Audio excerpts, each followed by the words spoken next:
Duribat alaihimuz zillatu, manusia itu akan sentiasa dihinakan, dijatuhkan, direndahkan. Ainama suqifu, dimanapun mereka berada, di Amerika, di Eropa, di Asia, semuanya akan direndahkan, dihinakan. Illa, kecuali bihablim minallah, dia ada hubungan baik dengan Allah. Selepas itu wahablim minan nas, hubungan dengan manusia. Jadi syarat yang pertama, hubungan kita mesti baik kepada Allah Subhanahu wa ta'ala.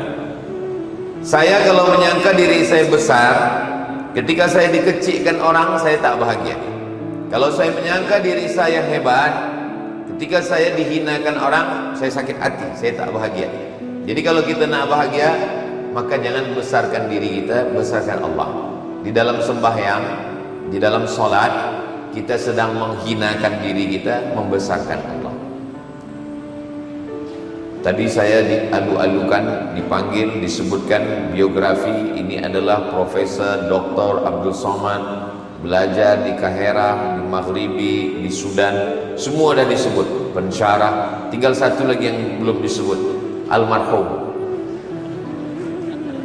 Jadi ketika disebut engkau besar, ketika kita tidak dibesarkan orang, kita rasa tak bahagia, kita dilekehkan orang, kita dikecilkan orang. Maka kita besarkan Allah.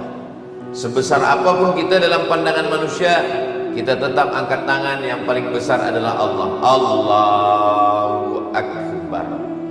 Kalau kita dah besarkan Allah, maka tak ada yang lebih besar lagi daripada Allah. Kalau kita dikecilkan Allah, memanglah kita kecil. Tu'izzu man tasha wa tudhillu man tasha. Siapa yang mahu engkau besarkan, dia jadi besar. Siapa yang mahu engkau hinakan, dia akan jatuh. Maka kita serahkan semua pada Allah. Dua kali kita ulang. Kali pertama Allahu Akbar, kali yang kedua Allahu Akbar kabira.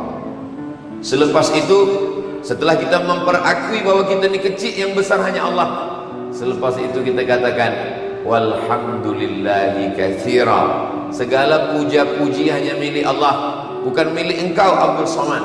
Sehingga kalau ada orang yang tidak memuji, tidak kecewa. Pujian tidak membuat tinggi melambung, hinaan tidak membuat sedih hati dan murung. Kenapa? Karena semua kita dah balikkan pada Allah Subhanahu wa ta'ala. Itulah manakala kita dapat berita duka cita ada meninggal, kita katakan inna lillah wa inna ilaihi raji'un. Sebab semuanya akan balik kepada Allah, datang daripada Allah, kembali kepada Allah, bukan punya kita.